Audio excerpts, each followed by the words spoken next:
Hello my dear friends, എല്ലാവർക്കും അമൃതം education എന്ന YouTube ചാനലിലെ പുതിയൊരു ക്ലാസ്സിലേക്ക് സ്വാഗതം.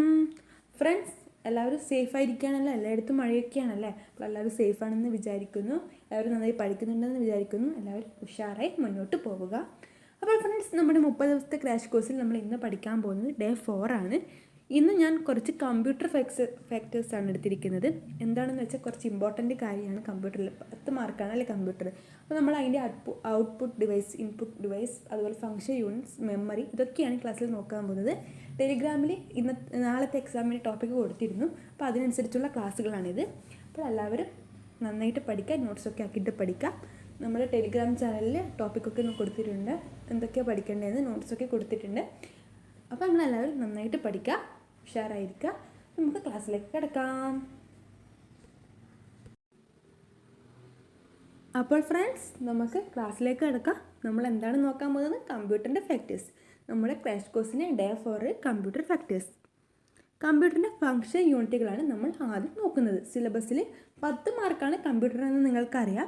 അപ്പോൾ നമ്മൾക്ക് അതിനനുസരിച്ച് പഠിക്കാം. അപ്പോൾ ആദ്യം കമ്പ്യൂട്ടറിൻ്റെ ഫംഗ്ഷൻ യൂണിറ്റുകൾ എന്താണെന്ന് നോക്കാം. കമ്പ്യൂട്ടറിൻ്റെ ഫംഗ്ഷൻ യൂണിറ്റുകളാണ് ഇൻപുട്ട്, അതുപോലെ മാത്സിൻ്റെ logic unit, memory control unit, output unit എന്നിവയൊക്കെ അടങ്ങിയതാണ്. എന്നിവയെല്ലാം ഇൻ്റർ കണക്ഷൻ നെറ്റ്വർക്കുമായി ബന്ധിപ്പിച്ചിരിക്കുന്നതാണ് ഒരു കമ്പ്യൂട്ടറിൻ്റെ ഫംഗ്ഷൻ യൂണിറ്റ്. ഇവിടെ നിങ്ങൾക്കൊരു ഇത് കാണാൻ പറ്റും. ഇൻ്റർ കണക്ഷൻ നെറ്റ്വർക്കിനെ ബന്ധിപ്പിക്കുന്ന ഭാഗങ്ങളെയാണ് ഫംഗ്ഷൻ യൂണിറ്റുകൾ എന്ന് പറയുന്നത്. ഇൻപുട്ട് ഔട്ട്പുട്ട് ഡിവൈസസ് ഉണ്ട്, അരിത്മെറ്റിക് ആൻഡ് ലോജിക് യൂണിറ്റ് ഉണ്ട്, കൺട്രോൾ യൂണിറ്റ് ഉണ്ട്, മെമ്മറി ഉണ്ട്. ഇതൊക്കെയാണ് ഫംഗ്ഷൻ യൂണിറ്റ് ഓഫ് കമ്പ്യൂട്ടേഴ്സ്. എന്തൊക്കെയാണ്? ഇൻ്റർ കണക്ഷൻ നെറ്റ്വർക്ക്, അതിനെ ബന്ധിപ്പിക്കുന്നതാണ് function unit. Input output units, arithmetic and logic unit, control unit, memory, ഇതൊക്കെയാണ് ഒരു function unit of A computers. ഇനി നമ്മൾക്ക് ഓരോന്നിനെയും പോയിന്റ് വെച്ച് പഠിക്കാം. ഹാർഡ്വെയർ. എന്താണ് ഹാർഡ്വെയർ? കാണുവാനും സ്പർശിപ്പിക്കാനും കഴിയുന്ന കമ്പ്യൂട്ടറിൻ്റെ ഭാഗങ്ങളാണ് ഹാർഡ്വെയർ. ഹാർഡ്വെയർ എന്താണ്? കാണുവാനും സ്പർശിക്കാനും കഴിയുന്ന കമ്പ്യൂട്ടറിൻ്റെ ഭാഗങ്ങളാണ് ഹാർഡ്വെയർ. അതിന് ഉദാഹരണങ്ങളാണ് monitor, keyboard, mouse, mother board. ഇതൊക്കെയാണ് ഹാർഡ്വെയറിൽ ഉൾപ്പെടുന്നത്. കാണുവാനും സ്പർശിക്കാനും കഴിയുന്ന ഭാഗങ്ങൾ. കമ്പ്യൂട്ടറിൻ്റെ കാണുവാനും സ്പർശിക്കാനും കഴിയുന്ന ഭാഗങ്ങളാണ് hardware. Monitor, keyboard, mouse, mother board, ഇതൊക്കെ ഹാർഡ്വെയർ ആണ്. നമ്മൾ ആദ്യം നോക്കിയത് ഫംഗ്ഷൻ യൂണിറ്റ് ഓഫ് എ കമ്പ്യൂട്ടറാണ്. അതിലെന്തൊക്കെയാണ് ഉള്ളത്? Input output device, arithmetic and logic unit, control unit, memory. നമ്മൾ പിന്നെ നോക്കിയത് ഹാർഡ്വെയർ ആണ്. കാണുവാനും സ്പർശിക്കാനും കഴിയുന്ന കമ്പ്യൂട്ടറിൻ്റെ ഭാഗങ്ങളാണ് ഹാർഡ്വെയർ. അതിൽ ഉൾപ്പെടുന്നതാണ് monitor, keyboard, mouse, mother board. Input ഉപകരണങ്ങൾ എന്താണ്? ഇൻപുട്ട് ഉപകരണങ്ങൾ കമ്പ്യൂട്ടറിലേക്ക് വിവരങ്ങൾ നൽകുന്നതിന് ഉപയോഗിക്കുന്ന ഉപകരണങ്ങളാണ് ഇൻപുട്ട്. ഇൻപുട്ട് ഡിവൈസ് എന്ന് പറഞ്ഞാൽ കമ്പ്യൂട്ടറിലേക്ക് വിവരങ്ങൾ നൽകുന്നതിന് ഉപയോഗിക്കുന്ന ഉപകരണങ്ങളാണ്. കീബോർഡ് ഒരു ഇൻപുട്ട് ഉപകരണമാണ്. കമ്പ്യൂട്ടറിൻ്റെ പ്രാഥമിക ഇൻപുട്ട് ഉപകരണമാണ് കീബോർഡ്. കമ്പ്യൂട്ടറിൻ്റെ പ്രാഥമിക ഇൻപുട്ട് ഉപകരണമാണ് കീബോർഡ്. വയർലെസ് കീബോർഡുകൾ കമ്പ്യൂട്ടറുമായി ബന്ധിപ്പിക്കുന്ന മാധ്യമങ്ങളാണ് ബ്ലൂടൂത്ത്, ഇൻഫ്രാറെഡ്, റേഡിയോ തരംഗം. കമ്പ്യൂട്ടറിൻ്റെ പ്രാഥമിക ഇൻപുട്ട് ഉപകരണമാണ് കീബോർഡ്.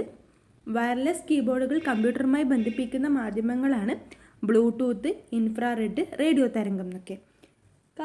കീബോർഡിലെ ഫംഗ്ഷൻ കീകളുടെ എണ്ണം 12 ആണ്. ഫംഗ്ഷൻ കീകളുടെ എണ്ണം F1 to F12. കമ്പ്യൂട്ടറിൻ്റെ ഫംഗ്ഷൻ കീകളുടെ എണ്ണം 12 ആണ്. കമ്പ്യൂട്ടർ കീബോർഡിലെ ഏറ്റവും വലിയ കീയാണ് സ്പേസ് ബാർ കീ. കമ്പ്യൂട്ടർ കീബോർഡിലെ ഏറ്റവും വലിയ കീയാണ് സ്പേസ് ബാർ കീ. ഒരു കമ്പ്യൂട്ടറിൻ്റെ കീബോർഡിലെ ഇടത്തേ അറ്റത്ത് മുകളിലായി കാണപ്പെടുന്നതാണ് എസ്കേപ്പ് കീ. ഒരു കമ്പ്യൂട്ടറിൻ്റെ കീബോർഡിലെ ഇടത്തേ അറ്റത്ത് മുകളിലായി കാണപ്പെടുന്നത് escape key. Wireless mouse dash തരംഗങ്ങളാണ് ഉപയോഗിക്കുന്നത്. ഏത് തരംഗങ്ങളാണ്? വയർലെസ് മൗസ് ഡാഷ് തരംഗങ്ങളാണ് ഉപയോഗിക്കുന്നത്. റേഡിയോ തരംഗം. ഇതൊരു പ്രീവിയസ് ചോദ്യമായിരുന്നു. ക്ലിക്ക് ചെയ്യാൻ ഉപയോഗിക്കുന്ന മൗസ് ബട്ടണാണ് ലെഫ്റ്റ് ബട്ടൺ. ക്ലിക്ക് ചെയ്യാൻ ഉപയോഗിക്കുന്നത് മൗസ് ബട്ടൺ. ഫയലുമായോ പ്രോഗ്രാമുമായോ ബന്ധപ്പെട്ട ഓപ്ഷനുകൾ ലഭിക്കുന്നതിന് ഉപയോഗിക്കുന്ന മൗസ് ഓപ്പറേഷനാണ് റൈറ്റ് ക്ലിക്ക്. ഫയലുമായോ പ്രോഗ്രാമുമായോ ബന്ധപ്പെട്ട ഓപ്ഷനുകൾ ലഭിക്കുന്നതിന് ഉപയോഗിക്കുന്ന മൗസ് ഓപ്പറേഷനാണ് റൈറ്റ് ക്ലിക്ക്.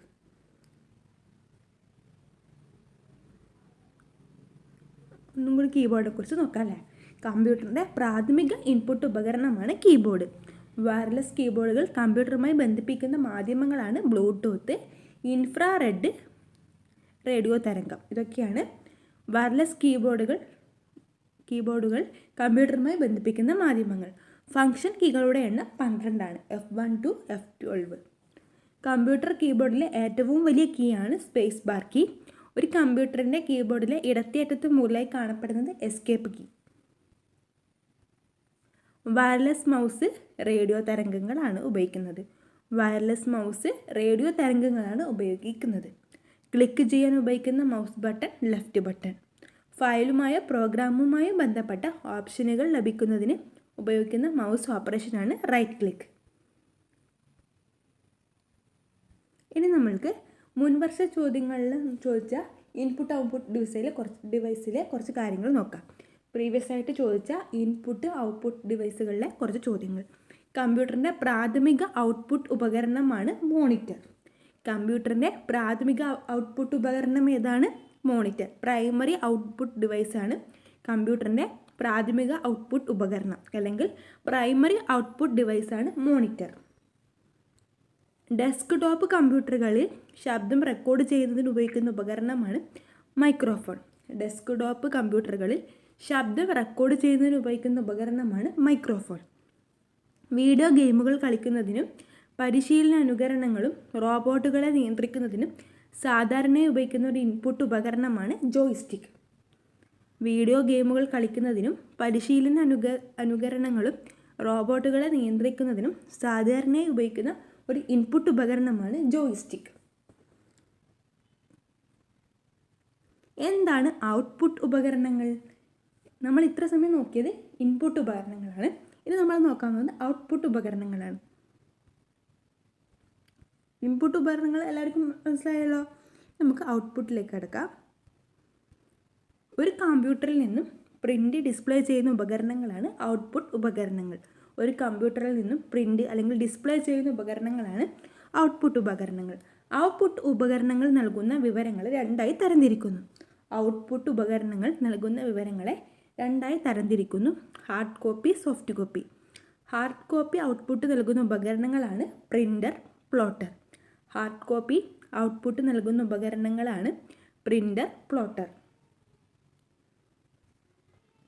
എന്താണ് ഔട്ട്പുട്ട് ഉപകരണങ്ങൾ? ഒരു കമ്പ്യൂട്ടറിൽ നിന്നും പ്രിൻ്റ് അല്ലെങ്കിൽ ഡിസ്പ്ലേ ചെയ്യുന്ന ഉപകരണങ്ങളാണ് ഔട്ട്പുട്ട് ഉപകരണങ്ങൾ. ഔട്ട്പുട്ട് ഉപകരണങ്ങൾ നൽകുന്ന വിവരങ്ങളെ രണ്ടായി തരംതിരിക്കുന്നു. Hard copy, soft copy. Hard copy output നൽകുന്ന ഉപകരണങ്ങളാണ് പ്രിൻ്റർ, പ്ലോട്ടർ. വിഷ്വൽ ഡിസ്പ്ലേ യൂണിറ്റിൽ കാണുന്ന വിവരങ്ങളെ വിളിക്കുന്ന പേരാണ് സോഫ്റ്റ് കോപ്പി. ഒരു മോണിറ്ററിൻ്റെ സ്ക്രീനിൽ ലംബമായും തിരശ്ചീനമായും പ്രദർശിപ്പിക്കാൻ കഴിയുന്ന പരമാവധി പിക്സലുകളെ മോണിറ്ററിൻ്റെ റെസല്യൂഷൻ എന്ന് വിളിക്കുന്നു. ഇതും ഒരു പ്രീവിയസ് ചോദ്യമാണ്. ദേവസ്വം LDCയുടെ ഒരു പ്രീവിയസ് ചോദ്യമാണ്. ഒരു മോണിറ്ററിൻ്റെ സ്ക്രീനിൽ ലംബമായും തിരശ്ചീനമായും പ്രദർശിപ്പിക്കാൻ കഴിയുന്ന പരമാവധി പിക്സലുകളെ മോണിറ്ററിൻ്റെ ഡാഷ് എന്ന് വിളിക്കുന്നു. എന്താണ്? റെസല്യൂഷൻ. ക്ലിയർ ആയല്ലോ. കമ്പ്യൂട്ടറിലെ വിവരങ്ങൾ പേപ്പറിലേക്ക് പകർത്തി നൽകുന്ന ഉപകരണം ഏതാണ്? പ്രിൻ്റർ. കമ്പ്യൂട്ടറിലുള്ള വിവരങ്ങൾ പേപ്പറിലേക്ക് പകർത്തി തരുന്ന ഉപകരണമാണ് പ്രിൻ്റർ. പ്രിൻ്ററുകളുടെ ആദ്യ രൂപമായിരുന്നു പഞ്ച് കാർഡ്. പ്രിൻ്റ് ചെയ്യപ്പെട്ട ഡോക്യുമെൻറ്റുകൾ അറിയപ്പെടുന്നത് ഹാർഡ് കോപ്പി. കമ്പ്യൂട്ടറിലുള്ള വിവരങ്ങൾ പേപ്പറിലേക്ക് പകർത്തി നൽകുന്ന ഉപകരണമാണ് പ്രിൻ്റർ. പ്രിൻ്ററുകളുടെ ആദ്യ രൂപം പഞ്ച് കാർഡാണ്. പ്രിൻ്റ് ചെയ്യപ്പെട്ട ഡോക്യുമെൻറ്റുകൾ അറിയപ്പെടുന്നത് ഹാർഡ് കോപ്പി. ഗ്രാഫുകളും ഡിസൈനുകളും ഹാർഡ് കോപ്പിയായി നിർമ്മിക്കുന്നതിന് ഉപയോഗിക്കുന്ന ഔട്ട്പുട്ട് ഉപകരണമാണ് പ്ലോട്ടർ. ഗ്രാഫുകളും ഡിസൈനുകളും ഹാർഡ് കോപ്പിയായി നിർമ്മിക്കുന്നതിന് ഉപയോഗിക്കുന്ന ഒരു ഔട്ട്പുട്ട് ഉപകരണമാണ് പ്ലോട്ടർ. അപ്പോൾ നമ്മൾ ഇൻപുട്ട് ഔട്ട്പുട്ട് ഡിവൈസുകളാണ് നോക്കിയത്. ഒന്നും കൂടി നമുക്കൊന്ന് റിവൈസ് ചെയ്തിട്ട് നമുക്ക് മെമ്മറിയിലേക്ക് കിടക്കാം. എന്താണ് ഫങ്ഷൻ യൂണിറ്റുകൾ എന്നാണ് നമ്മൾ ആദ്യം നോക്കിയത്. ഒരു ഇൻ്റർ കണക്ഷൻ നെറ്റ്വർക്കിനെ ബന്ധിപ്പിക്കുന്ന ഭാഗങ്ങളാണ് നോക്കാം. നമുക്ക് അതെന്തൊക്കെയാണെന്ന് നോക്കാം. Function unit of A computer. ഒരു ചിത്രം തന്നെ നിങ്ങൾക്ക് പെട്ടെന്ന് മനസ്സിലാക്കാൻ പറ്റും. എന്തൊക്കെയാണ് ഉൾപ്പെടുന്നത്? Input unit, output unit, arithmetic and logic unit, control unit, memory. ഇതൊക്കെയാണ് ഫങ്ഷൻ യൂണിറ്റ് ഓഫ് കമ്പ്യൂട്ടേഴ്സ്. പിന്നെ നമ്മൾ നോക്കിയത് ഔട്ട്പുട്ട് ഇൻപുട്ട് ഡിവൈസുകളാണ്. ഹാർഡ്വെയർ എന്ന് പറഞ്ഞാൽ കാണുവാനും സ്പർശിക്കാനും കഴിയുന്ന കമ്പ്യൂട്ടറിൻ്റെ ഭാഗങ്ങളാണ്. അതിന് ഉദാഹരണമാണ് monitor, keyboard, mouse, mother board. നമ്മൾ ഉദാഹരണങ്ങളെ മനസ്സിലാക്കിയാൽ തന്നെ നമ്മൾക്ക് ക്വസ്റ്റ്യൻ വരുമ്പോൾ പെട്ടെന്ന് ആൻസർ ചെയ്യാൻ പറ്റും. ഔട്ട്പുട്ട് ഉപകരണങ്ങൾ എന്ന് പറഞ്ഞാൽ ഒരു കമ്പ്യൂട്ടറിൽ നിന്നും പ്രിൻ്റ് അല്ലെങ്കിൽ ഡിസ്പ്ലേ ചെയ്യുന്ന ഉപകരണങ്ങളാണ്.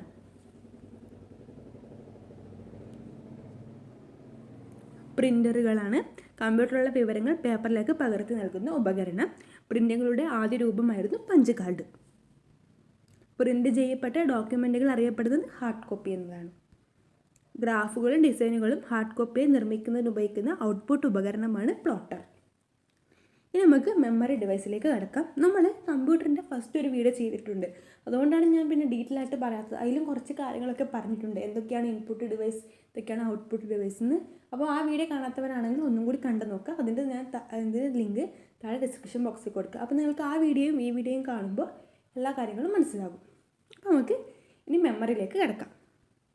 മെമ്മറി ഡിവൈസസ് ഡാറ്റയും നിർദ്ദേശങ്ങളോ ഫലങ്ങളോ താൽക്കാലികമായോ സ്ഥിരമായോ സൂക്ഷിച്ചു വയ്ക്കാനുള്ള സ്ഥലമാണ് മെമ്മറി. നമ്മൾ പഠിച്ചതൊക്കെ ഇവിടെ മെമ്മറിയിലില്ല എന്നൊക്കെ നമ്മൾ പറയുന്നില്ലേ, അപ്പം അങ്ങനെ കണക്ട് ചെയ്ത് പഠിച്ചാൽ മതി. ഡാറ്റയും നിർദ്ദേശങ്ങളും ഫലങ്ങളോ താൽക്കാലികമായോ സ്ഥിരമായും സൂക്ഷിച്ചു വയ്ക്കാനുള്ള സ്ഥലമാണ് മെമ്മറി. Computer memory 2 തരത്തിലാണുള്ളത്.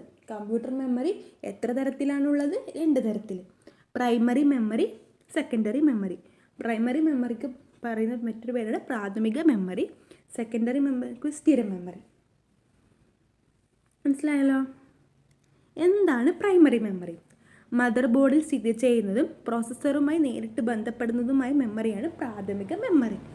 മദർ ബോർഡിൽ സ്ഥിതി ചെയ്യുന്നതും പ്രോസസ്സറുമായി നേരിട്ട് ബന്ധപ്പെടുന്നതുമായ മെമ്മറിയാണ് പ്രാഥമിക മെമ്മറി. എന്താണ് പ്രോസസ്സർ? ഒരു കമ്പ്യൂട്ടർ പ്രവർത്തിക്കുന്ന കണക്കുകൂട്ടലുകൾ നടത്തുന്ന ഒരു സംയോജിത ഇലക്ട്രോണിക് സർക്യൂട്ടാണ് പ്രോസസ്സർ.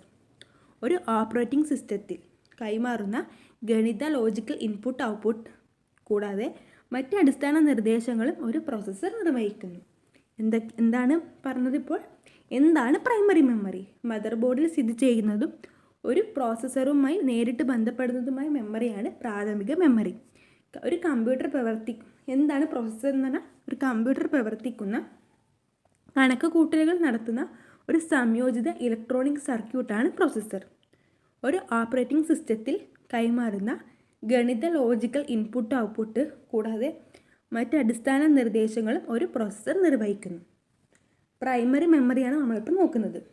ഒരു മദർ ബോർഡിൽ സ്ഥിതി ചെയ്യുന്നതും പ്രോസസ്സറുമായി നേരിട്ട് ബന്ധപ്പെടുന്നതുമായ മെമ്മറിയാണ് പ്രാഥമിക മെമ്മറി അല്ലെങ്കിൽ പ്രൈമറി മെമ്മറി.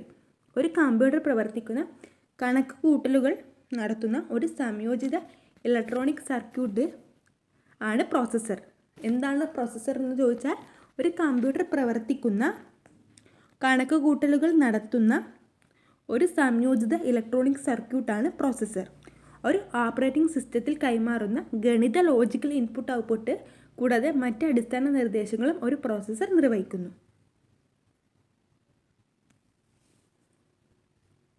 പ്രൈമറി മെമ്മറി എന്ന് പറഞ്ഞാൽ പ്രാഥമിക മെമ്മറിയാണ് അല്ലേ. സെക്കൻഡറി മെമ്മറി എന്ന് പറഞ്ഞാൽ സ്ഥിര മെമ്മറി. ഇനി നമ്മൾക്ക് മെമ്മറികളെ നോക്കാം.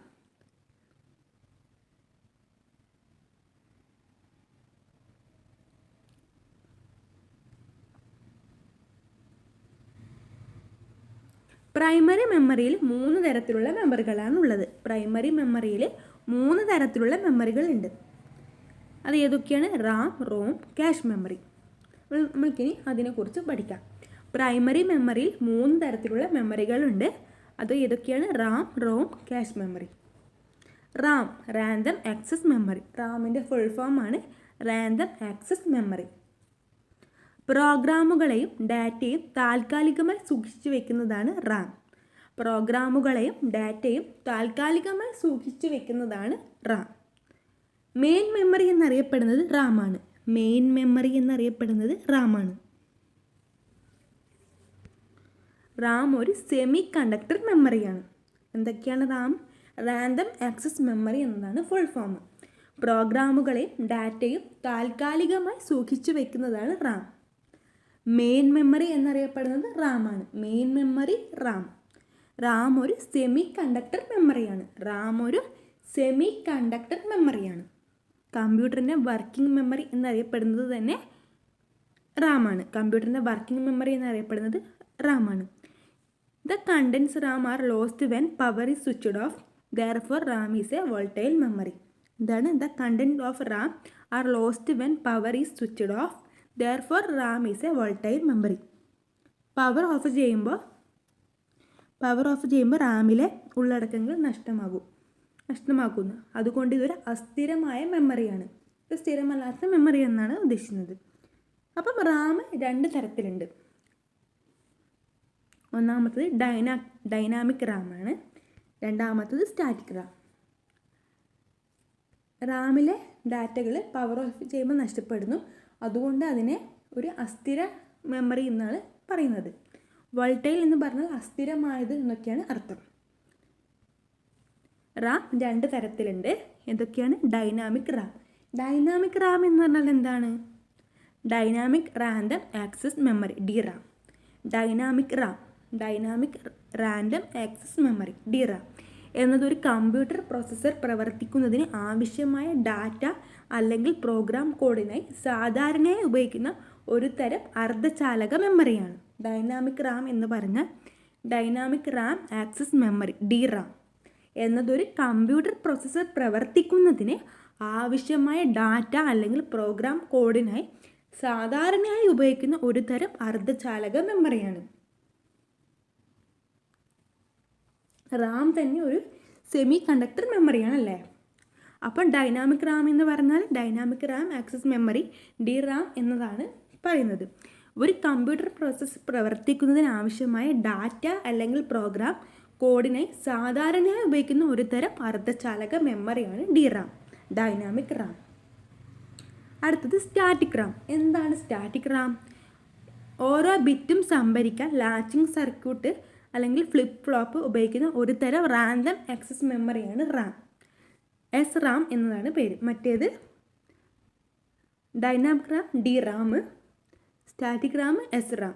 അതൊരു അസ്ഥിരമായ മെമ്മറിയാണ്. പവർ നീക്കം ചെയ്യുമ്പോൾ ഡാറ്റ നഷ്ടപ്പെടും. മനസ്സിലായല്ലോ? DRAM എന്ന ഡൈനാമിക് റാൻഡം ആക്സസ് മെമ്മറിയാണ് DRAM. സ്റ്റാറ്റിക് റാമാണ് SRAM. ഡൈനാമിക് റാം എന്താണ്? ഡൈനാമിക് റാം ഒരു കമ്പ്യൂട്ടർ പ്രോസസ്സർ പ്രവർത്തിക്കുന്നതിന് ആവശ്യമായ ഡാറ്റ അല്ലെങ്കിൽ പ്രോഗ്രാം കോഡിനായി സാധാരണയായി ഉപയോഗിക്കുന്ന ഒരു തരം അർദ്ധചാലക മെമ്മറി. സ്റ്റാറ്റിക് റാം എന്നത് ഓരോ ബിറ്റും സംഭരിക്കാൻ ലാച്ചിങ് സർക്യൂട്ട് അല്ലെങ്കിൽ ഫ്ലിപ്പ് ഫ്ലോപ്പ് ഉപയോഗിക്കുന്ന ഒരു തരം റാൻഡം ആക്സസ് മെമ്മറി. ഇതും അസ്ഥിരമായൊരു മെമ്മറിയാണ്. പവർ നീക്കം ചെയ്യുമ്പോൾ ഡാറ്റ നഷ്ടപ്പെടും. കമ്പ്യൂട്ടർ മെമ്മറികൾ നിർമ്മിക്കാൻ ഉപയോഗിക്കുന്ന ഒരു സാങ്കേതിക വിദ്യയാണ് DDR. കമ്പ്യൂട്ടർ മെമ്മറികൾ നിർമ്മിക്കാൻ ഉപയോഗിക്കുന്ന ഒരു സാങ്കേതിക വിദ്യയാണ് DDRAM, double data rate. Clear ആയല്ലോ? ഇനി നമ്മൾക്ക് റോം നോക്കാം. റോം എന്താണ്? റീഡ് ഓൺലി മെമ്മറിയാണ് റോം. കമ്പ്യൂട്ടർ ടേൺ ഓഫ് ചെയ്താലും വിവരങ്ങൾ നഷ്ടമാകാത്ത മെമ്മറി യൂണിറ്റാണ് റോം. കമ്പ്യൂട്ടർ ടേൺ ഓഫ് ചെയ്താലും വിവരങ്ങൾ നഷ്ടമാകാത്ത മെമ്മറിയാണ് റോം. റാമിലെ ഡാറ്റകൾ പവർ ഓഫ് ചെയ്യുമ്പോൾ നഷ്ടപ്പെടുന്നു അല്ലേ. കമ്പ്യൂട്ടറിന് എല്ലായ്പ്പോഴും ആവശ്യമുള്ള പ്രോഗ്രാമുകളാണ് റോമിൽ സൂക്ഷിക്കുന്നത്. കമ്പ്യൂട്ടർ പ്രവർത്തിക്കുന്നതിനിടയിൽ നാം കൊടുക്കുന്ന ഡാറ്റയോ പ്രോഗ്രാമുകളോ റോമിൽ ശേഖരിച്ച് വയ്ക്കാൻ കഴിയില്ല. കമ്പ്യൂട്ടറിന് എല്ലായ്പ്പോഴും ആവശ്യമുള്ള പ്രോഗ്രാമുകളെയാണ് റോമിൽ സൂക്ഷിക്കുന്നത്. കമ്പ്യൂട്ടർ പ്രവർത്തിക്കുന്നതിനിടയിൽ നാം കൊടുക്കുന്ന ഡാറ്റയോ പ്രോഗ്രാമുകളോ റോമിൽ ശേഖരിച്ച് വയ്ക്കാൻ കഴിയില്ല. എന്താണ് ഇപ്പം പറഞ്ഞത്? ROM, read only memory. Computer turn off ചെയ്താലും വിവരങ്ങൾ നഷ്ടമാകാത്ത മെമ്മറി യൂണിറ്റാണ് റോം. കമ്പ്യൂട്ടറിന് എല്ലായ്പ്പോഴും ആവശ്യമുള്ള പ്രോഗ്രാമുകളെയാണ് റോമിൽ സൂക്ഷിക്കുന്നത്. കമ്പ്യൂട്ടർ പ്രവർത്തിക്കുന്നതിനിടയിൽ നാം കൊടുക്കുന്ന ഡാറ്റയും പ്രോഗ്രാമുകളോ റോമിൽ ശേഖരിച്ച് വയ്ക്കാൻ കഴിയില്ല. റോം ഒരു നോൺ വോൾട്ടൈൽ മെമ്മറിയാണ്. റാം എന്തായിരുന്നു? Volatile memory. റോം ഒരു നോൺ വോൾട്ടൈൽ മെമ്മറിയാണ്. മെമ്മറി ആക്സസ് സമയം കുറയ്ക്കുന്നതിനാണ് റാം പ്രോസസ്സറിൻ്റെ സമീപം സ്ഥാപിച്ചിരിക്കുന്നത്. മെമ്മറി ആക്സസ് സമയം കുറയ്ക്കുന്നതിനായാണ് റാം പ്രോസസ്സറിൻ്റെ സമീപം സ്ഥാപിച്ചിരിക്കുന്നത്. റോമിൻ്റെ വിവിധ ഭാഗങ്ങളുണ്ട്, നമുക്കത് നോക്കാം. ഇപ്പം മനസ്സിലായല്ലോ റാമും റോമൊക്കെ എല്ലാവർക്കും മനസ്സിലായല്ലോ. ഇനി നമ്മൾക്ക് റോമിൻ്റെ വിവിധ ഭാഗങ്ങൾ നോക്കാം. പി റോമിൻ്റെ ഫുൾ ഫോമാണ് programmable read only memory. P ROM എന്താണ്? Programmable read only memory. Friends, അപ്പോൾ നമ്മളിനി നോക്കാൻ പോകുന്നത് റോമിൻ്റെ വിവിധ ഭാഗങ്ങളാണ്. റോമിലെ വിവിധ ഭാഗങ്ങൾ. പി റോം എന്ന് പറഞ്ഞാൽ programmable read only memory. P ROM എന്താണ്? Programmable read only memory. P ROM കണ്ടുപിടിച്ചതാരാണ്? വെൻസിച്ചോയാണ് പി റോം കണ്ടുപിടിച്ചത്. പി റോം എന്ന് പറഞ്ഞാൽ പ്രോഗ്രാമബിൾ റീഡ് ഓൺലി മെമ്മറി. ഇതുപോലുള്ള ഷോർട്ട് ഫോമൊക്കെ നിങ്ങൾ ഇപ്പോൾ തന്നെ പഠിക്കണം, പെട്ടെന്ന് പിന്നെ കൺഫ്യൂഷൻ ആവരുത്. അപ്പോൾ പി റോം എന്ന് പറഞ്ഞാൽ programmable read only memory. P ROM കണ്ടുപിടിച്ചത് വെൻസിച്ചോ. അടുത്തത് ഇ പി റോം എന്ന് പറഞ്ഞാൽ erasable programmable ROM. E P ROM എന്ന് പറഞ്ഞാൽ ഇറേസബിൾ പ്രോഗ്രാമബിൾ റോം. കണ്ടുപിടിച്ചത് ഡോഫ്രോമാനാണ് ഇ പി റോം കണ്ടുപിടിച്ചത്. ഇറേസബിൾ പ്രോഗ്രാമബിൾ റോമാണ് ഇ പി റോം. അടുത്തത് ഇ പി റോം. എന്താണ് E P ROM? Electrically erasable programmable read only memory. ഇത് കണ്ടുപിടിച്ചത് എലിയോഹോ ഹരാരിയാണ് ഈ പി റോം കണ്ടുപിടിച്ചത്. Electrically erasable programmable read only മെമ്മറിയാണ് ഇ പി റോം. അടുത്തത് കമ്പ്യൂട്ടർ പ്രവർത്തനം ആരംഭിക്കുന്നതിന് ആവശ്യമായ ബൂട്ടിംഗ് ട്രാപ്പ് ലോഡർ പ്രോഗ്രാം സൂക്ഷിച്ചിരിക്കുന്ന ചിപ്പാണ് റോം. കമ്പ്യൂട്ടർ പ്രവർത്തനം ആരംഭിക്കുന്നതിന് ആവശ്യമായ ബൂട്ടിംഗ്. അപ്പോൾ കമ്പ്യൂട്ടർ പ്രവർത്തനം ആരംഭിക്കുന്നതിന് ആവശ്യമായ ഇതാണ് ബൂട്ടിംഗ്. അതിൻ്റെ കമ്പ്യൂട്ടർ പ്രവർത്തനം ആരംഭിക്കുന്നതിന് ആവശ്യമായ ബൂട്ടിംഗ് സ്ട്രാപ്പ് ലോഡർ പ്രോഗ്രാം സൂക്ഷിച്ചിരിക്കുന്ന ചിപ്പാണ് റോം. കമ്പ്യൂട്ടർ പ്രവർത്തനം ആരംഭിക്കുന്നതിൻ്റെ ആവശ്യമായ ബൂട്ടിംഗ് ട്രാപ്പ് ലോഡർ പ്രോഗ്രാം സൂക്ഷിച്ചിരിക്കുന്ന ചിപ്പാണ് റോം. പ്രവർത്തിച്ചു കൊണ്ടിരിക്കുന്ന കമ്പ്യൂട്ടർ റീസ്റ്റാർട്ട് ചെയ്യുന്നതിന് പറയുന്ന പേരെന്താണ്? Warm booting. കമ്പ്യൂട്ടർ പ്രവർത്തനം ആരംഭിക്കുന്നതിന് ആവശ്യമായതിന് പറയുന്നതാണ് ബൂട്ടിംഗ്. കമ്പ്യൂട്ടർ പ്രവർത്തനം ആരംഭിക്കുന്നതിന് ആവശ്യമായതാണ് ബൂട്ടിംഗ്, അതിന് പറയുന്നതാണ് ബൂട്ടിംഗ്. പ്രവർത്തിച്ചു കൊണ്ടിരിക്കുന്ന കമ്പ്യൂട്ടർ റീസ്റ്റാർട്ട് ചെയ്യുന്നതിന് പറയുന്നത് എന്താണ്? വാം ബൂട്ടിംഗ് അല്ലെങ്കിൽ സോഫ്റ്റ് ബൂട്ട്. ഒന്നും കൂടി പറയാം. കമ്പ്യൂട്ടർ പ്രവർത്തനം ആരംഭിക്കുന്നതിന് ആവശ്യമായതിനെ പറയുന്നതാണ് ബൂട്ടിംഗ്. എന്താണ് ബൂട്ടിംഗ് എന്ന് ചോദിച്ചാൽ കമ്പ്യൂട്ടർ പ്രവർത്തനം ആരംഭിക്കുന്നതിന് ആവശ്യമായതാണ് booting. Booting stop loader program സൂക്ഷിച്ചിരിക്കുന്ന ചിപ്പാണ് റോം. പ്രവർത്തിച്ചു കൊണ്ടിരിക്കുന്ന കമ്പ്യൂട്ടർ റീസ്റ്റാർട്ട് ചെയ്യുന്നതിന് പറയുന്നതാണ് വാം ബൂട്ടിംഗ് അല്ലെങ്കിൽ സോഫ്റ്റ് ബൂട്ട്. ഇനി നമ്മൾക്ക് ക്യാച്ച് മെമ്മറി നോക്കാം. എന്താണ് ക്യാച്ച് മെമ്മറി? പ്രോസസ്സറിൻ്റെയും റാമിൻ്റെയും ഇടയ്ക്കുള്ള ചെറുതും വേഗതയേറിയ മെമ്മറിയാണ് ക്യാഷ് മെമ്മറി. പ്രോസസ്സറിൻ്റെയും റാമിൻ്റെയും ഇടയ്ക്കുള്ള ചെറുതും വേഗതയേറിയമായ മെമ്മറിയാണ് ക്യാഷ് മെമ്മറി. കൂടെ ആവശ്യമായി വരുന്ന ഡാറ്റയും നിർദ്ദേശങ്ങളും വേഗത്തിൽ എടുക്കുവാൻ വേണ്ടി ക്യാഷ് മെമ്മറിയിൽ സൂക്ഷിക്കുന്നു. കൂടെ ആവശ്യമായി വരുന്ന ക്യാഷ് മെമ്മറി ഒരു വോളറ്റൈൽ മെമ്മറിയാണ്. റാമിൽ നിന്ന് തന്നെ ഡാറ്റ റീഡ് അല്ലെങ്കിൽ റൈറ്റ് ചെയ്യുന്നതിനേക്കാൾ വേഗത്തിൽ ക്യാഷ് മെമ്മറിയിൽ നിന്ന് ഡാറ്റ പ്രോസസ്സ് ചെയ്യാൻ കഴിയും. റാമിൽ നിന്ന് ഡാറ്റ അല്ലെങ്കിൽ റീഡ് റൈറ്റ് ചെയ്യുന്നതിനേക്കാൾ വേഗത്തിൽ ക്യാഷ് മെമ്മറിയിൽ നിന്ന് ഡാറ്റ പ്രോസസ്സ് ചെയ്യാൻ കഴിയും. അടുത്തത് രജിസ്റ്റേഴ്സ്. എന്താണ് രജിസ്റ്റേഴ്സ്? നിർദ്ദേശങ്ങളും ഡാറ്റകളും താൽക്കാലികമായി സൂക്ഷിച്ചു വെക്കാൻ കഴിയുന്ന CPU-വിനുള്ള സംഭരണ സ്ഥലങ്ങളാണ് രജിസ്റ്ററുകൾ. എന്താണ് രജിസ്റ്ററുകൾ? രജിസ്റ്റേഴ്സ് എന്താണ്? നിർദ്ദേശങ്ങളും ഡാറ്റകളും താൽക്കാലികമായി സൂക്ഷിച്ചു വെക്കാൻ കഴിയുന്ന CPU-വിൻ്റെ ഉള്ളിലുള്ള സംഭരണ സ്ഥലങ്ങളാണ് രജിസ്റ്ററുകൾ. കമ്പ്യൂട്ടറിൽ ഉപയോഗിക്കുന്ന ഏറ്റവും വേഗതയേറിയ മെമ്മറിയാണ് മെമ്മറി രജിസ്റ്റർ. നിർദ്ദേശങ്ങളും ഡാറ്റകളും താൽക്കാലികമായി സൂക്ഷിച്ചു വെക്കാൻ കഴിയുന്ന CPU-വിനുള്ളിലുള്ള സംഭരണ സ്ഥലങ്ങളാണ് രജിസ്റ്ററുകൾ. കമ്പ്യൂട്ടറിൽ ഉപയോഗിക്കുന്ന ഏറ്റവും വേഗതയേറിയ മെമ്മറിയാണ് മെമ്മറി രജിസ്റ്റർ. കമ്പ്യൂട്ടറിനുള്ളിൽ ഡാറ്റ കൈമാറുന്നതിനുള്ള ആശയവിനിമയ സംവിധാനമാണ് ബസ്.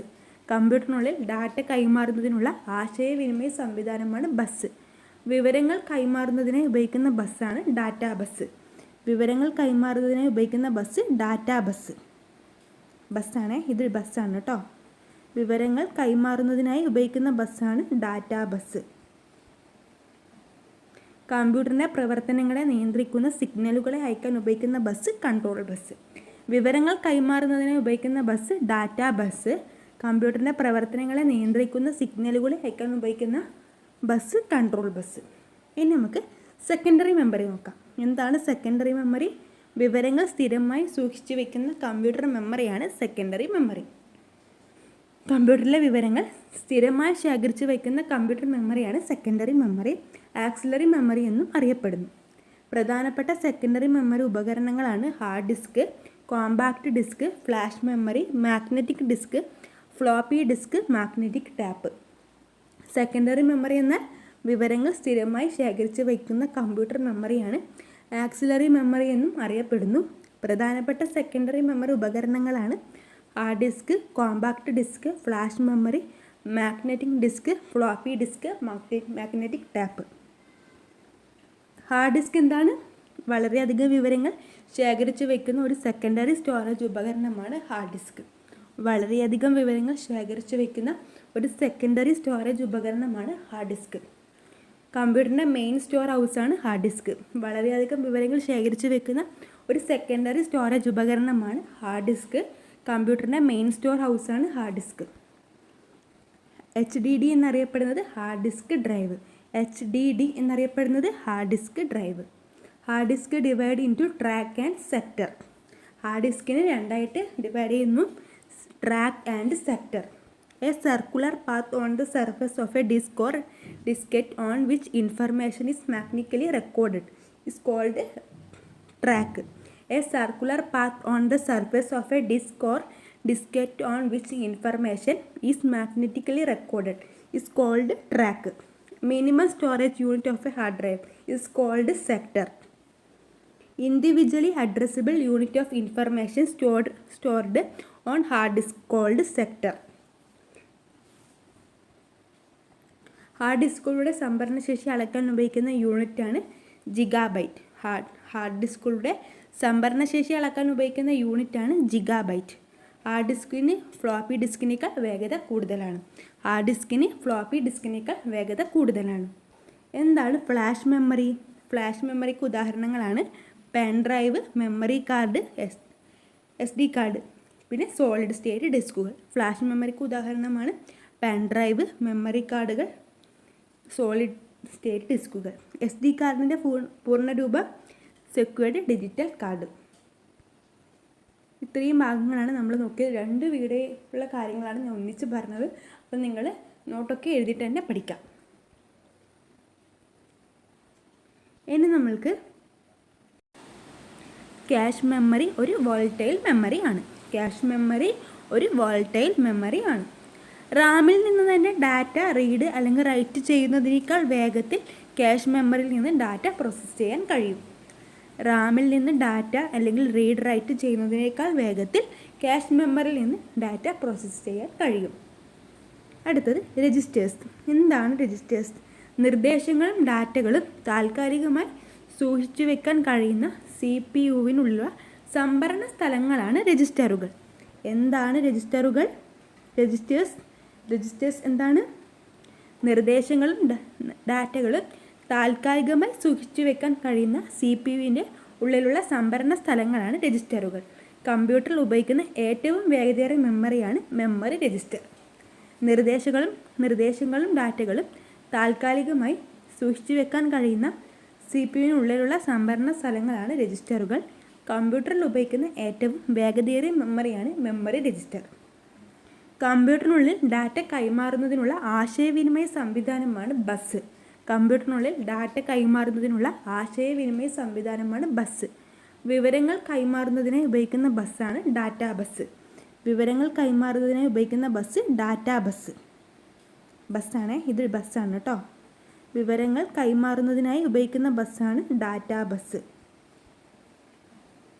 കമ്പ്യൂട്ടറിൻ്റെ പ്രവർത്തനങ്ങളെ നിയന്ത്രിക്കുന്ന സിഗ്നലുകളെ അയക്കാൻ ഉപയോഗിക്കുന്ന ബസ് കൺട്രോൾ ബസ്. വിവരങ്ങൾ കൈമാറുന്നതിനായി ഉപയോഗിക്കുന്ന ബസ് ഡാറ്റാ ബസ്. കമ്പ്യൂട്ടറിൻ്റെ പ്രവർത്തനങ്ങളെ നിയന്ത്രിക്കുന്ന സിഗ്നലുകൾ അയക്കാൻ ഉപയോഗിക്കുന്ന ബസ് കൺട്രോൾ ബസ്. ഇനി നമുക്ക് സെക്കൻഡറി മെമ്മറി നോക്കാം. എന്താണ് സെക്കൻഡറി മെമ്മറി? വിവരങ്ങൾ സ്ഥിരമായി സൂക്ഷിച്ചു വെക്കുന്ന കമ്പ്യൂട്ടർ മെമ്മറിയാണ് സെക്കൻഡറി മെമ്മറി. കമ്പ്യൂട്ടറിലെ വിവരങ്ങൾ സ്ഥിരമായി ശേഖരിച്ചു വയ്ക്കുന്ന കമ്പ്യൂട്ടർ മെമ്മറിയാണ് സെക്കൻഡറി മെമ്മറി. ആക്സിലറി മെമ്മറി എന്നും അറിയപ്പെടുന്നു. പ്രധാനപ്പെട്ട സെക്കൻഡറി മെമ്മറി ഉപകരണങ്ങളാണ് hard disk, compact disk, flash memory, magnetic disk, floppy disk, magnetic tape. Secondary memory എന്നാൽ വിവരങ്ങൾ സ്ഥിരമായി ശേഖരിച്ച് വയ്ക്കുന്ന കമ്പ്യൂട്ടർ മെമ്മറിയാണ്. ആക്സിലറി മെമ്മറി എന്നും അറിയപ്പെടുന്നു. പ്രധാനപ്പെട്ട സെക്കൻഡറി മെമ്മറി ഉപകരണങ്ങളാണ് hard disk, compact disk, flash memory, magnetic disk, floppy disk, magnetic tape. Hard disk എന്താണ്? വളരെയധികം വിവരങ്ങൾ ശേഖരിച്ച് വയ്ക്കുന്ന ഒരു സെക്കൻഡറി സ്റ്റോറേജ് ഉപകരണമാണ് ഹാർഡ് ഡിസ്ക്. വളരെയധികം വിവരങ്ങൾ ശേഖരിച്ച് വയ്ക്കുന്ന ഒരു സെക്കൻഡറി സ്റ്റോറേജ് ഉപകരണമാണ് ഹാർഡ് ഡിസ്ക്. കമ്പ്യൂട്ടറിൻ്റെ മെയിൻ സ്റ്റോർ ഹൗസാണ് ഹാർഡ് ഡിസ്ക്. വളരെയധികം വിവരങ്ങൾ ശേഖരിച്ച് വെക്കുന്ന ഒരു സെക്കൻഡറി സ്റ്റോറേജ് ഉപകരണമാണ് ഹാർഡ് ഡിസ്ക്. കമ്പ്യൂട്ടറിൻ്റെ മെയിൻ സ്റ്റോർ ഹൗസാണ് ഹാർഡ് ഡിസ്ക്. HDD എന്നറിയപ്പെടുന്നത് hard disk drive.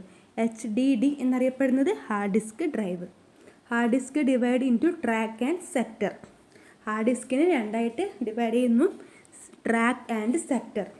A circular path on the surface of a disk or diskette on which information is magnetically recorded is called track. A circular path on the surface of a disk or diskette on which information is magnetically recorded is called track. Minimum storage unit of a hard drive is called sector. Individually addressable unit of information stored on hard disk called sector. Hard ഡിസ്കുകളുടെ സംഭരണശേഷി അളക്കാൻ ഉപയോഗിക്കുന്ന യൂണിറ്റാണ് gigabyte. Hard ഡിസ്കുകളുടെ സംഭരണശേഷി അളക്കാൻ ഉപയോഗിക്കുന്ന യൂണിറ്റാണ് ജിഗാബൈറ്റ്. ഹാർഡ് ഡിസ്കിന് ഫ്ലോപ്പി ഡിസ്കിനേക്കാൾ വേഗത കൂടുതലാണ്. ഹാർഡ് ഡിസ്കിന് ഫ്ലോപ്പി ഡിസ്കിനേക്കാൾ വേഗത കൂടുതലാണ്. എന്താണ് ഫ്ലാഷ് മെമ്മറി? ഫ്ലാഷ് മെമ്മറിക്ക് ഉദാഹരണങ്ങളാണ് pen drive, memory card, SD card, പിന്നെ സോളിഡ് സ്റ്റേറ്റ് ഡിസ്കുകൾ. ഫ്ലാഷ് മെമ്മറിക്ക് ഉദാഹരണമാണ് പെൻ ഡ്രൈവ്, മെമ്മറി കാർഡുകൾ, സോളിഡ് സ്റ്റേറ്റ് ഡിസ്കുകൾ. SD കാർഡിൻ്റെ പൂർണ്ണരൂപം സെക്യൂർഡ് ഡിജിറ്റൽ കാർഡ്. ഇത്രയും ഭാഗങ്ങളാണ് നമ്മൾ നോക്കിയത്. 2 വീഡിയോയുള്ള കാര്യങ്ങളാണ് ഞാൻ ഒന്നിച്ച് പറഞ്ഞത്. അപ്പോൾ നിങ്ങൾ നോട്ടൊക്കെ എഴുതിയിട്ട് തന്നെ പഠിക്കാം. ഇനി നമ്മൾക്ക് മെമ്മറിയുടെ യൂണിറ്റ്സ് നോക്കാം. മെമ്മറി യൂണിറ്റുകൾ.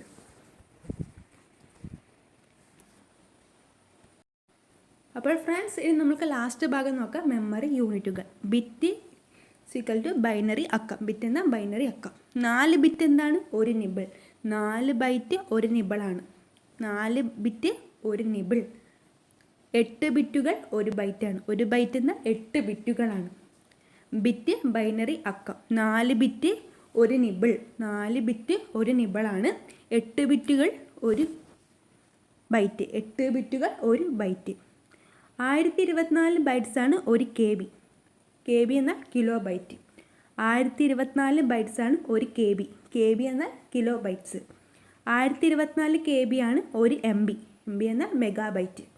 മനസ്സിലായല്ലോ? 4 ബിറ്റ് എന്ന ഒരു നിബിളാണ്. 8 ബിറ്റുകൾ ചേർന്നതാണ് ഒരു ബൈറ്റ്. 1024 ബൈറ്റ്സാണ് ഒരു KB, കിലോ ബൈറ്റ്. 1024 KB ചേർന്നതാണ് ഒരു MB. MB എന്ന മെഗാബൈറ്റ്. 1024 MB ആണ് ഒരു GB, ജിഗാബൈറ്റ്. 1024 GB ആണ് ഒരു TB, ടെറാബൈറ്റ്. നമ്മൾ ഇതൊക്കെ യൂണിറ്റ്സ് എന്തായാലും പഠിക്കേണ്ടതാണ്, ഇമ്പോർട്ടൻ്റ് ആണ്. ഒരിക്കലെങ്കിലും നോക്കണം. ബിറ്റ് എന്ന ബൈനറി അക്കം. 4 ബിറ്റ് ഒരു നിബിൾ. 4 ബിറ്റ് ഒരു നിബിൾ. 8 ബിറ്റുകൾ ഒരു ബൈറ്റ്. 4 ബിറ്റ് ഒരു നിബിൾ. 8 ബിറ്റുകൾ ഒരു ബൈറ്റ്. 1024 ബൈറ്റ്സ് ഒരു KB. KB എന്നാൽ കിലോ ബൈറ്റ്. 1024 KB ഒരു MB, മെഗാബൈറ്റ്. 1024 MB എന്നാൽ ഒരു GB. GB എന്നാൽ ജിഗാബൈറ്റ്. 1024 MB ഒരു GB ആണ്. 1024 GB ഒരു TB ആണ്. 1024 GB ഒരു TB, ടെറാബൈറ്റ്. GB എന്ന gigabyte, TB terabyte. 1024 TB 1 PB ആണ്. 1024 TB 1 PB പീറ്റാബൈറ്റ്. 1024 PB 1 EB exabyte. അപ്പോൾ എല്ലാവർക്കും ക്ലിയർ ആയല്ലോ? അപ്പോൾ നിങ്ങൾ എല്ലാവരും നന്നായിട്ട് പഠിക്കുക. ഇനി കുറച്ച് ദിവസങ്ങളേ ഉള്ളൂ. അപ്പം ആ ഒരു കുറച്ച് ദിവസങ്ങളെ കൂടുതലായിട്ട് പഠനത്തിന് വിനിയോഗിക്കുക. ഉറപ്പായിട്ടും നമ്മൾക്ക് നല്ലൊരു വിജയം ഉണ്ടാകും. പിന്നെ ഈ LDC LGS ഒക്കെ മെയിൻസ് റിസൾട്ടൊക്കെ വന്നിട്ട് ഡള്ളായിരിക്കുന്നവരാണെങ്കിൽ നിങ്ങൾ ഉയർത്തെണീക്കുക. നിങ്ങളുടെ അവസരമാണ് ദേവസ്വം LDC. നിങ്ങൾ അപ്ലൈ ചെയ്തിട്ടുണ്ടെങ്കിൽ ഉറപ്പായിട്ടും നിങ്ങൾ നന്നായിട്ട് പഠിച്ച് നിങ്ങൾക്ക് ജോലി കിട്ടും. നമ്മൾക്ക് മുൻ വർഷങ്ങളിലൊക്കെ ലിസ്റ്റൊക്കെ എത്രയോ പെട്ടെന്ന് വന്നിട്ടുണ്ട്. PSC പോലെ അത്ര ലേറ്റ് അല്ല. അപ്പോൾ നമ്മൾക്ക് നന്നായി പഠിച്ചാൽ നേടാവുന്നതേ ഉള്ളൂ. അപ്പോൾ നിങ്ങളുടെ കൂടെ ഞാനും ഉണ്ട്. നമുക്ക് ഒരുമിച്ച് തന്നെ പഠിക്കാം. അപ്പോൾ എല്ലാവർക്കും വിജയാശംസകൾ. നമുക്ക് അടുത്ത ക്ലാസ്സിൽ കാണാം. Thank you.